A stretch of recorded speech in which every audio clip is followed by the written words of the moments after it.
So we're back on that Okay. ish You're a little late without for it. ish. Nope, we're back on that ish without ish for the meantime because time is ticking. So we have like Yes. probably only like 36 minutes left. Um, but that's okay. 36 minutes. You said you didn't until 9. Well, yeah, but these are 40-minute recordings. Once you get three people on, Oh, you get 40 minutes. So we can come back, but time okay. waits for no one. So welcome, Cynthia and Raul, or Sin and Raul. We've been talking about the show Warrior, and the last thing I was talking about. Do you remember what it was, Raul? Before we were cut off. You were talking about the dynamic between the son and the father, and how the son replaced the father, and how it was too smooth of a transition for you. That was the beginning of the show. I thought we were well beyond that by the time Oh, we ended. oh well, yeah. Well, we were talking about the different cultural uh, views in the show, and how the Ish was making a good point about the Chinese being just a different culture completely from the Western cultures that were displayed on the show. In what sense? Because to me that sounds like the Um, beginning. That sounds like the beginning of the show. That sounds like, well, we'll let so, Ish speak for himself now that he is here. yeah. Oh, good. Hey, Because I what's up, can't remember Ish? anything. Ish, we were just putting words Hey, into your mouth. Yo, Yeah, what's up? So we were just trying to remember exactly where we left off at the end of the last show before we were cut off. And Raul was making stuff up. Oh, that's terrible. That's terrible. so the gang's all here. Gang's all Raul. here. Yep, we got about 35 minutes left before we have to start again. Okay. Do you remember where we left off last time? I don't, but that's fine. We can pick up fresh because we now have. A fresh perspective. Yes. Okay. I might not have much to contribute, but I'm happy to be here. Yeah. Awesome to have you, by the way. Yeah. Hey. Yeah, soon. And nice to meet you. What? just lighten the atmosphere a little bit. All right, Flav, I'm gonna let you take the lead. Well, okay. So, I mean, one of the last things we talked about was you had mentioned that you felt like everyone in the show was racist, and I feel like we were maybe headed towards one of those. I was saying that the Chinese characters in the show were the last immigrants to come in. They were victims of like the least amount of justice, right? They were like Absolutely. the highest scapegoats in the show for anything that happened. And the last thing that happens, one of the last things that happens in the show does show that women certainly, do not have a lot of justice either, right? Like the mayor, basically the acting mayor, stabs himself and puts this woman in like a mental hospital, and like no one wants to listen to her that she had nothing Well, he to do with blames her. stabbing. Right. Yeah, he blames her. So it's kind of one of those things to like remind us that women don't have a lot of don't have that kind of power either, though it's different for them. So I was kind of going to get into one of my like the Chinese folks aren't really in a position of power to be racist, quote unquote, whereas everyone else benefits from some kind of power structure from their ethnicity or quote unquote race. See, I kind of agree with that perspective only to an extent, only because the way things are depicted in this particular show, like with the exception, and this is a big exception, so I'm by no means diminishing it, with the exception of the fact that the Irish people are white and can speak English, they don't really have much power either. Now, if it comes down to like an Irishman versus an Asian person in front of a police officer, I'm certain that you're going to see racism at play in the favor of, that Irish person for sure. But, well, yeah, but that's big. That's a big looming character on the show, right? Like you don't see them running through the streets hunting Irishmen or lynching an Irish person, or an Irish person does some kind of crime and they're like going after every Irish person in the street, like shaking them up, beating them up, breaking up their businesses. well, trying yeah, to see I just think that they that's did just the it. way the show was written, though. That certainly was the way. What you're describing certainly was the case historically. It did happen to Irish people. Yeah, I that live was in a that mostly was Irish certainly the state, case historically. and when Fellas. the Irish came here to work the mines, they were treated ungodly bad. We have history of that. For the love of God, please. Of course I agree with you. I'm saying yeah. at this At point, this juncture, when Chinese people are here, they are treated nowhere near where Irish people are treated. That's what I'm saying. Well, I think for the purpose, like I'm going to restate, I think for this particular show, I just don't think that the writing called to see that. Like, I don't think that like there's a certain plot for the show. So I think that's why you don't see it in the show if you're just talking about the show. Okay. Cynthia, would you like to chime in? Not right now. I've never seen the show. Okay. So, I mean, the show is just a device, right? Like, regardless of the show is about 1800, issue said later, 1800s. So, like, we know the time period that the show was written in. We know the history of racism in this country.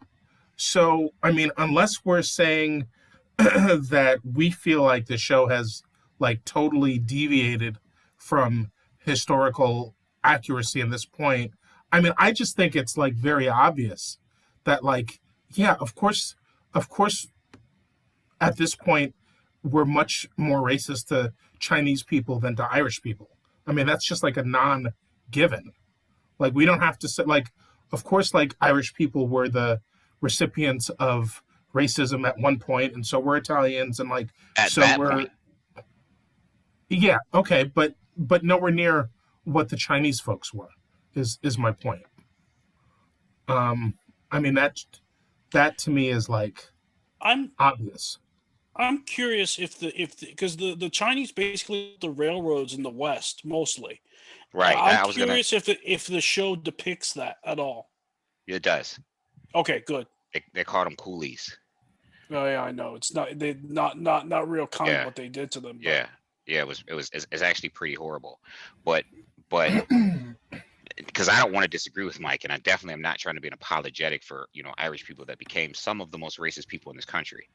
Absolutely. Like, however, at that time period, and when you say historical accuracy, we are talking about a fictional show written from the perspective of a certain person and depicting like the community of Asians at that time in the country was very small, right? Like, so if you were to transplant that show to, say, New York, you would have seen the same things towards, like, Irish were the lowest of the low. They really were. Like, they were the lowest of the low. But they weren't lower than Chinese people. Well, they didn't have a Chinese community in New York at the time. The problem with, and I hope I don't offend people who are listening to the show, the problem with white male patriarchy is it's classist as much as it is racist. So if everybody's white, they're going to treat the lowest class like crap. Mm-hmm. Yeah, but that's not what we're discussing. I mean, we're not. We're discussing. We have purview to kind of discuss. We can offer different perspectives. No. That's not my point. That's not my point. We can discuss anything we want to. My point is, we're discussing in a universe where both Chinese people and Irish people exist, that Irish people have a much better level of privilege than Chinese folks do. And I continue to disagree, but that's okay. Okay. I think guess if it maybe you're is, trying to it's convince very me. minuscule for the time Yeah, period. that's what I keep saying. Like it's so minor that it's And it may come simply, like Ish says, because they speak the language more effectively. and because of the color of their skin. And that's because of the color of their skin. well. Like Thank you for at least saying that. Thank you for yeah, at least no, saying that. 'Cause I've this been saying that. language I said thing. it's Well, that is true. yeah. You did say that because I mean this language thing is boggling me, and this idea like I just don't. I mean unless I'm like that ignorant to history, I just don't understand why it's wild that I'm saying that like Chinese people were treated much more fucked up than Irish people were at the same time. I mean I don't think it's that's wild. I don't think it's wild. But in the context okay. of the show, my perspective is, from what I've interpreted from the show, is that you have two groups that are treated like crap by a white male patriarchy, and clearly a white male patriarchy based upon the way the women in the show are treated, of no matter what color they are, like by a white male patriarchy, that they're pitted against each other. Absolutely. That's like as has been the case, my perspective of the show. as has been the case for centuries. I mean, Right, but for centuries, there's always been different levels of treatment, right? Like we see that Chinese women on the show are not treated the same way that white women on the show are, but that's not to say that white women on the show are treated well either. But we can still say that and agree that you would rather be a white woman than a Chinese woman for how you're going to be treated. Yeah, but Right? what we I mean, don't we see can. on the show is the Irish people being treated, interacting with higher elements of white male patriarchy on any level. Like they left that out in the writing. We just Well, don't see it. except for the fact that they don't have jobs. I mean, Well, we see don't that. see them treated. We don't see them treated better or worse. We just don't see that. Like that's not written into the show. Like we don't. We just get an idea that their life sucks because we see them depicted in the sucky life. I think the perspective in the show, from what little I was able to research in between the shows that we were doing, is it comes from a Chinese perspective. So all the character rooted seats are from a Chinese perspective. So they move on that way. And if they bring in other races that are underprivileged on the show, it's probably later on in the seasons. Well, I don't even want to, and I kind of tend to lean with Flav on this, and that I don't want to. This is not a conversation about white oppression. So let's just make that clear, and not even like this is not that conversation. Because and also, I hope that we're not. Ish does not have that to do. And also, we don't get to see a lot of shows from a Chinese perspective, so I hope that's not a problem. Like, oh, it's from a Chinese perspective, so it must be, it must be. Absolutely not. For me, it's fascinating. It's the reason I watch the show, because I love, you already know, like I'm immersed in that. So that's the reason, like, that's what I wanted, like something closer to authentic, but I don't know. Cynthia hasn't seen it. So, Cynthia, I'd like to get your perspective. I'd rather go down the route of, because I don't want this to be a conversation where I'm being apologetic. Like we're not talking about white oppression. Clearly we know historically what the white male patriarchy has done to people of color and women in this country. You know what I mean? So I definitely don't want to get on this theme of, the Irish people were, even though they were oppressed. Listen. I'm never going to say it differently. Listen, I'm not about to be, there's no one needs to bear a flag for them. You know what I'm saying? For them. No, yeah, no one need, like, I'm not trying to do that. You know what I mean? So Mike, I'm going to hand that back over to you. I just wanted to make that clear. No, that was good. That was a good round. I appreciate that. I got some shit off. You got your shit off. That was good. I feel like I should have gone and watched the show. Well, you still should. You still should. So Cynthia, did anyone kind of give you a premise of what the show is about, which kind of had us thinking along these lines? No. So what it is it's taken from the fictional writings of Bruce Lee and expounded upon and put into a show. Okay. And what but the show he wasn't born in the 1800s. Well, it's the fictional writings. Yeah, he just wrote about it. Oh, Bruce Lee did? Yeah, Mhm. Bruce Lee did. Oh, that's so fucking cool. Okay. Yeah, which is a draw, right? Like Bruce Lee's the writer.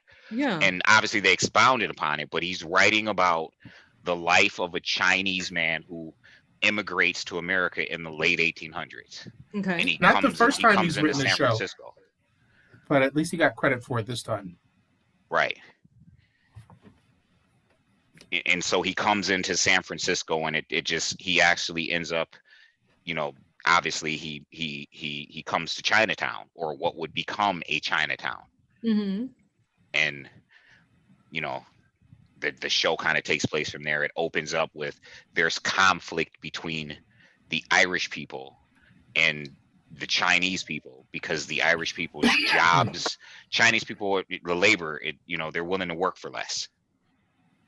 Mm-hmm. So Irish people aren't able to work because Chinese people are getting the jobs that they would take. Mm-hmm. So there's like, it opens up with this is the main conflict of the television show. There's other subplots, and you know, but that's the big conflict. It's like an Irish versus Chinese type. And then you have your bureaucrats and your politicians, and you got your gangs, you got your corrupt cops, you got your brothels. A lot of interesting subplots. Sounds good. A lot of interesting subplots. oh, it's really good. Really good. A lot of good action. It's a really good show. So I always enjoy the afterwards where like the showrunner kind of talks about the episode and gives like a recap of some of the things that went in to the episode and stuff. That always fascinates me. oh, like when the actors give their perspective. Yeah, the actors and the actors, and I suppose sometimes the director or the showrunner. Same thing they do on Power. I always enjoy that. So it's interesting, right? Because while the lead actor is, the main character is obviously a guy. The strongest characters, right. But the show is, if you look at all of the subplots and all the tributary plots, like all of the strongest, or at least most compelling characters that the show flows through are women. Mm-hmm. From Mai Ling, who runs the brothel, and you know, her girlfriend, or I guess mistress, or whatever we're gonna call her, to the woman who rises up to take power, Assam's sister, who takes over the gang, to Mm-hmm. the mayor's wife, which are like the three, right? These are the three characters they follow when they're not following Assam. They follow Mai Ling, they follow Assam's sister, and they follow the mayor's wife. Which is interesting because you then get to see, like, all three of them, right, are treated like, I mean, and these are, all three are on some level formidable women, right? But like, one gets carted off to an insane asylum because she was formidable. The other one, like, she gets almost beat to death, right? Yeah. And the other one is pretty much like, she's got to be a puppet to like a politician. Hey, so I have a question for you, Ish. Do you remember, so when the mayor almost like chokes his wife to death, was it the sister who told the authorities that that it was Jacob? Yes. What was he? Was Jacob a bodyguard, or what was Jacob? He was just her servant. Okay, Jacob is the servant. He's Chinese. And so it was the sister who told, because she didn't want the wife to be blamed for the death of her husband. Blamed for the death. For the death.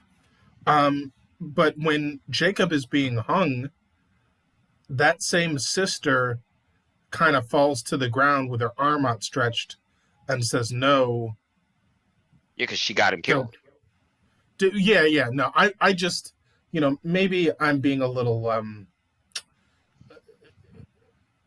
maybe I'm being too hard on the way that some of these scenes go down.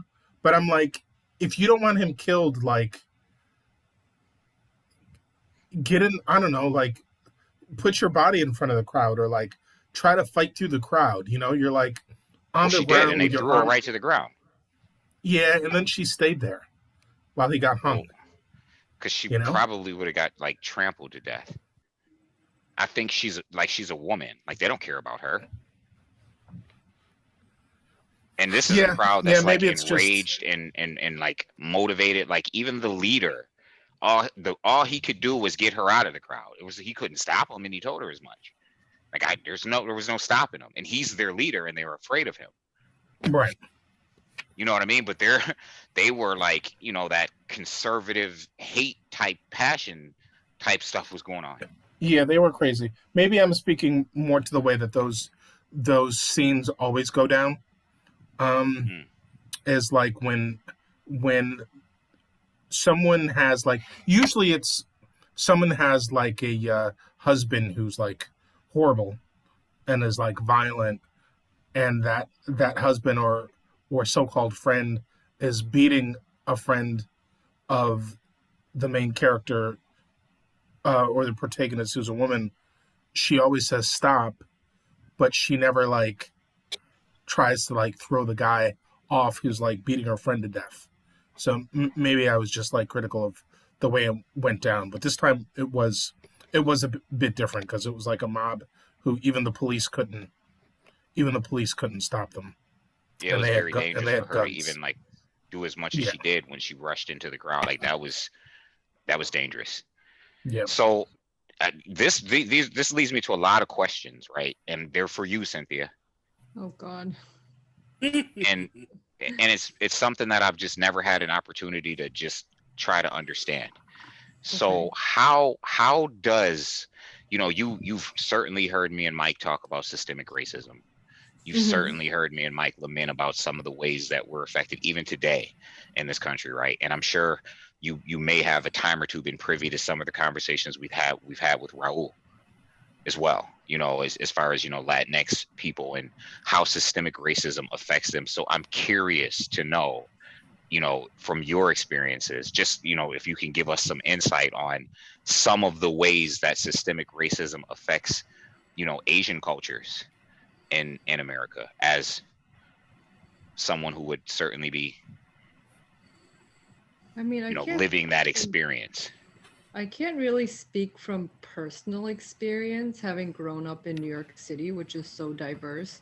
Like, it's not like me being Asian was just like, oh my God, culture shock. Like, there's so many Asian, whites, blacks, Hispanic, like Caribbean people, just a mix of people here. So I can't speak on my own personal experience, but I mean, I feel like Asians are kind of seen as like, they're not white, obviously, and they're not black. So they're treated kind of like they're in the middle ground. Like, they'll never be considered to be, you know, a CEO of a company, because they don't view us as, you know, strong and in a leadership position. But we're also not considered like, I don't know, bottom of the totem pole. We're just kind of like ignored. I don't know. I mean, I haven't really experienced anything in my life that negatively affected me, like solely based on my race. Yeah, no. So would you say that you feel like as a person of color, is that a correct thing for me to say? Sure. Okay. So would you say that you feel like as a person of color, while you recognize and understand systemic racism, it's been a little bit easier for you because you happen to be an Asian person of color? 100%. I mean, the only racism that you'd find would be like people who pick on you because they think you're weak, but it's never, I don't know, it's never, the stereotypes are never like that negative. You know what I mean? So it's not like you never had that experience where everybody thinks you know karate, or you know what I mean? No. But have you been in New York City? Possible, huh? Have you been in New York City the whole time? Yeah. Were you born and raised in New York? Okay. That's interesting. Yeah, no, we had talked about this before. Like, you went to high school in New York. Now, was your high school diverse? Oh, my high school was mostly Asian. But I mean, it was diverse, even though it was majority Asian. There's still like a mix of everybody. Now, What how part did of the that? city? How does What that come part? to be? Huh? How does that come to be where you're in a high school that's mostly Asian I in think New because York the City? area in Queens it was probably a high Asian population, and also was considered like, I mean, not like a good school like Stuyvesant or Bronx Science or something, but it was still considered like a pretty good school. I Yeah, don't know. Ish as a non New York City resident, like if you come to New York City, I mean, you'll find like large swaths of communities that are what's the word? What's the word for um when it's like, Monocultures. well, it's mono something. It's not culture was the word I'm looking for, but yeah, Mono that'll ethnic. work. No, that's not it, but that'll work. Yeah, you'll find large communities that are like that, and because New York is so large and so dense, you can find that for like a lot of different communities. Yeah. So like you can find yourself in, say, it just an Italian community, For sure. and then just a Polish community, for example. For Oh, sure. for sure. When I was in Ridgewood, it was mainly Polish people. And then like if you go to Corona or like Jackson Heights, they have their own little, mix of people. Richmond Hill has a lot of like Trini people. And like it's just I think it's like Yeah, diversely segregated is what New York City is. exactly. That's Yes. interesting because Buffalo is one of the top 10 racially segregated cities in the country. And that's Mhm. changing, but it has been forever, right? And what I mean by that is like the east side is predominantly black. The Mhm. west side is predominantly Latinx. North Buffalo is predominantly, white, and the thing is you'll find specks of all cultures in every area, but predominantly South Buffalo was always all white, right? So But North ish, Buffalo is a community where people with a little bit more money of all color kind of move to. It's just kind of like lower middle class to upper middle class. But like South Buffalo was so white for most of my life that it was like, for my early years, like it was a place you just didn't go by yourself if you weren't white. Because you were scared of your safety or why? Yeah, because you like they were white, and they were so unified white that they could tolerate racism, even if everyone wasn't racist, right? Like White they like were they free burn crosses on people's lawns? Like how white are we talking here? white. Like we used to have a gang called Buffalo Area Skinheads. Oh fuck. Yeah, like they were called Bash. Wow. Is that a thing? Do they still exist? Oh yeah. I mean, Skinheads? Oh yeah. yeah, skinheads. Yeah, yep. In New York? Oh, I don't know about Everywhere. New York, but Everywhere. for a time period, right? So for a large portion of my youth, there was only white or black, Mm-hmm. and then it became white, black, Puerto Rican, and now present day, you have large Asian communities, large various African ethnic communities, uh, still predominantly Puerto Rican when we speak of Latinx people. Like there are, I may have met one person from Mexico Mm-hmm. in my life in Buffalo. You know what I mean? Native American, obviously, and black. So there's like Buffalo's now becoming a melting. Buffalo's a very liberal city. The problem is every suburb, every city around Buffalo is ultra conservative. Hmm. We call it Trump country. Like soon as you drive out of Buffalo, you're in Trump country.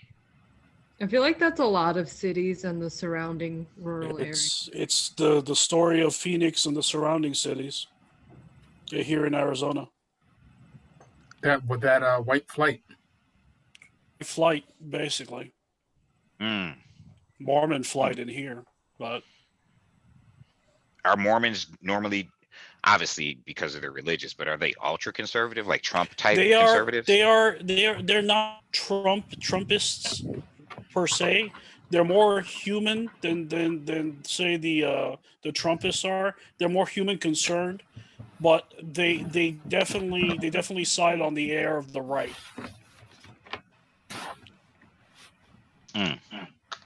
I guess that isn't the most of them. Well, it's not to take them all in the same brush. I like that side on the air of the right. I like the that air phrase. on the right. It's what it is. Yeah. So, would you say, or so you're saying, Cynthia, though, that you've never been in a situation where you necessarily felt that you were discriminated against because of your ethnicity? Cynthia, I have a related question. I'm sorry, Ish, but No. has anybody ever treated you bad on a personal level, like a white guy expecting certain things because you're an Asian woman? Has that ever happened or no? I mean, it's never been vocalized, but like obviously when you're dating or like on the market, you're gonna come across people that have yellow fever. Wait a minute. What's yellow? What is yellow fever? People who like exclusively date Asian people because they're just fetishizing Asian people. Right. It's like any other fetish. Yellow fever, jungle fever. Yeah. So and it's like sometimes they're easy to pick out, and you're like, oh, bye. But like sometimes they don't explicitly say it, and then you kind of have to find out. And I'm sure things haven't worked out in the past because there were like expectations of what an Asian should be like, and I don't feel like I fit that mold. But no one's ever said, oh, you're like not the type of Asian that I thought you would be. So no, not really. So wait a minute. So curious now, if you were dating a guy that you liked and you were attracted to, and you found out that he just exclusively dated Asians, would that like give you pause and change your perspective? 100%. Okay. I think that face says it all. I once went on a few dates with a guy. He was like the most annoying person that I've ever met in my life. But like afterwards, I found out like his ex was Asian, and then like the people after me. It's not like we were dating like boyfriend girlfriend. It's like a few dates. Yeah. Like after me were also Asian. I'm like, it makes me feel so disgusting. I wanted to like have a bath in bleach.